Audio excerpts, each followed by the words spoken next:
Hello and welcome to Preeti PCS. इस video में हम एमपीपीएससी के लिए मध्य प्रदेश का आर्थिक सर्वेक्षण देखने वाले हैं, जो कि 2022 से 23।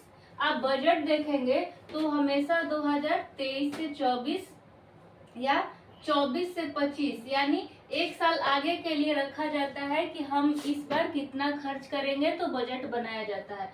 और जो आर्थिक सर्वेक्षण होता है वो एक साल पीछे का होता है, और इसमें हम मेनली ये देखते हैं कि हमने गत वर्ष यानी पिछले वर्ष में कितना खर्च किया, कहाँ कहाँ पर कितना व्यय हुआ है। ठीक है, लाइक मत्स्य पालन में, कृषि में, पशुपालन में, विनिर्माण उद्योग में, इंफ्रास्ट्रक्चर में, जो बहुत सारी योजनाएं लेके आई जाती हैं उनके लिए, बच्चों के शिक्षा पे, महिलाओं के सशक्तिकरण के लिए, सभी चीजों पर, व्यापार वगैरह में। ठीक, तो जो सबसे मोस्ट इम्पोर्टेंट है उसको देख लेते हैं।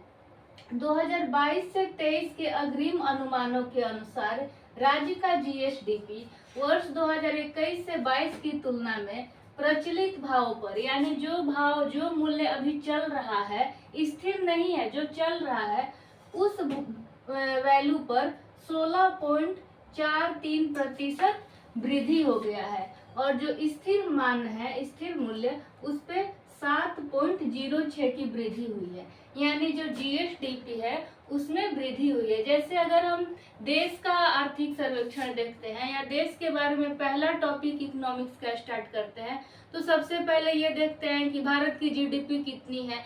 वैसे ही स्टेट का सकल घरेलू उत्पाद, तो राज्य का जीएसडीपी कितना है वो देखते हैं। तो जीएसडीपी के लिए दो आधार होता है। ठीक, एक जो प्रचलित वैल्यू है उस पे, और एक जो स्थिर वैल्यू है। स्थिर वैल्यू किसको माना गया है? 2011 से 12 आधार वर्ष।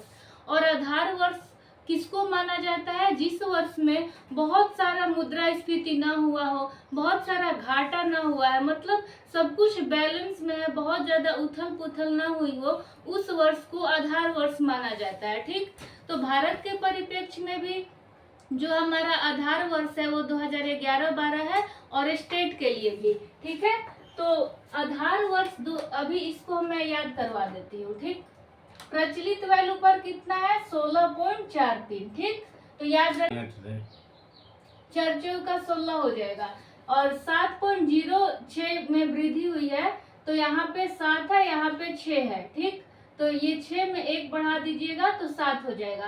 तो स्थिर वैल्यू पे 7.0 याद रखिएगा, और प्रचलित वैल्यू पर 16.43। ठीक, आधार वर्ष 2011 से 12 का जो स्थिर वैल्यू है उस पर जीएसडीपी कितना करोड़ था और अब कितना हो गया है। तो उस टाइम जो हमारा 2011 से 12 का जो स्थिर वैल्यू है उस पे जीएसडीपी 3,15,562 था, यानी 3 5 15 ऐसे याद रखिएगा, ये बीच वाला याद रखना है, और 5 6 2। ठीक, 3,15,562 रुपए थे, जो 2021 से 22 और 22 से 23 में बढ़कर कितना हो गया है? तो 3 दूनी 6, इसका डबल हो गया है, यानी 6,689 करोड़। ठीक, एवं 6,43,124, यानी कि क्रमशः कितना प्रतिशत बढ़ा है?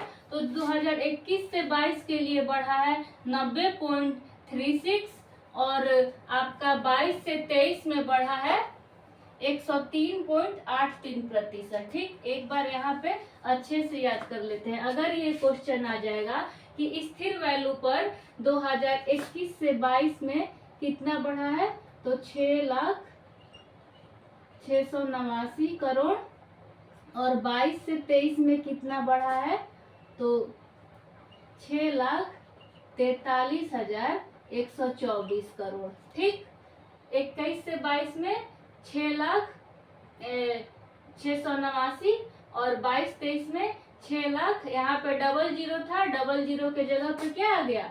43 आ गया, यानी 43,000 की वृद्धि हो गई, 43,124। तो ये ध्यान में रखिएगा। अगर आपका प्रतिशत में पूछ ले कि बताइए कि आपका स्थिर वैल्यू पर जीएसडीपी 2021 से 22 में कितना प्रतिशत, तो 90.36 याद रखिएगा। 3 दूनी 6, तितरी के 9, 90.36। और 23-24 में आपका स्थिर वैल्यू पर जीएसडीपी कितना प्रतिशत में वृद्धि हुआ है, तो 103.80%। ये हो गया। अब हम देख लेते हैं जो हमारा अर्थव्यवस्था होता है, उसमें आपका प्राथमिक क्षेत्र, द्वितीयक क्षेत्र और तृतीयक क्षेत्र। तो प्राथमिक क्षेत्र में यानी कृषि वगैरह में, द्वितीयक क्षेत्र यानी फैक्ट्री वगैरह इंडस्ट्री, और तृतीयक क्षेत्र यानी हमारा सर्विस सेक्टर। ठीक है। तो जीएसडीपी में स्थिर वैल्यू पर 2022-23 में प्राथमिक क्षेत्र में कितनी वृद्धि हुई है, तो 5.24%, 5.24% की वृद्धि हुई है। और द्वितीय क्षेत्र और तृतीय क्षेत्र को दोनों को मिला के 9.99%। तो ये तो बहुत आसान है। और प्राथमिक क्षेत्र याद रखिएगा 5.24%। ये हो गया, सबसे मोस्ट इम्पोर्टेंट था ये। और फिर हमने ये भी याद कर लिया। और प्राथमिक क्षेत्र में कितनी वृद्धि हुई है, द्वितीय एवं तृतीय क्षेत्र में कितनी वृद्धि हुई है। एक प्रश्न बनता है कि हमारा प्रति व्यक्ति मूल्य कितना है, जो आय है वो कितना है, पर कैपिटा इनकम। तो स्थिर मूल्य पर, स्थिर मूल्य यानी 2011 से 12, प्रचलित मूल्य नहीं बोल रहा है, स्थिर मूल्य पर प्रति व्यक्ति आय 61,534 थी। ठीक है। लेकिन अब बढ़कर कितना हो गया है, 2022 से 23 में 65,023 रुपया। ठीक। कितना, 4,000 की वृद्धि हुई है, यानी 5.67 की वृद्धि हुई है। 5 में 1 जोड़ दो 6, और फिर एक्स्ट्रा बढ़ा दो 6 में 7, तो 5, 6, 7 ऐसे याद रख लीजिएगा। 5, 6, 7, 5.67 की वृद्धि हुई है। अगर प्रश्न आ जाए कि स्थिर मूल्य पर प्रति व्यक्ति आय में कितनी वृद्धि हुई है आर्थिक सर्वेक्षण 2022 से 23 के अनुसार, तो 5, 6, 7 याद रखिएगा, बाकी 5.67%। फिर प्रचलित मूल्य पर अगर पूछ ले तो यह देखिए, इतना रुपए से बढ़कर 1,21,000 से बढ़कर 1,40,000 हो गया है, यानी 15.62% की वृद्धि हुई है।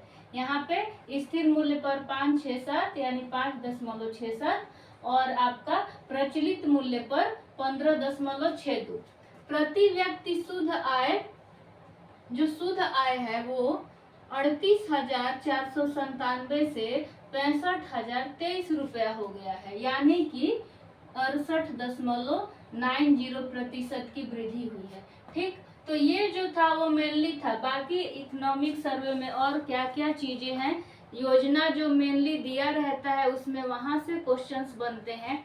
जो इकोनॉमिक सर्वे में कोई अगर योजना है और कोई योजना लाई जा रही है, और आजकल फोकस किया जा रहा है पशुपालन पर, कृषि पर, कि मत्स्य पालन के लिए क्या क्या चीजें की जा रही हैं, नवीकरणीय ऊर्जा के लिए, शिक्षा के लिए, और जो महिलाएं हैं उन पे फोकस करने के लिए जो जो मेन योजना लाया गया है, लाडली योजना, कन्या योजना, जो भी एमपी सरकार ने लाया है, और भी चीजों के लिए, वो सभी चीजों को हम देखने वाले हैं। जो मोस्ट इम्पोर्टेंट चीज था समझने वाला यही था। और वो चीज हम कहाँ देखेंगे, तो वीडियो में बस इतना ही रहेगा, ताकि आपको वीडियो का ये वाला हिस्सा याद हो जाए। और अगर इस 4-5 पॉइंट से एक भी क्वेश्चन आता है तो आपका गलती ना हो।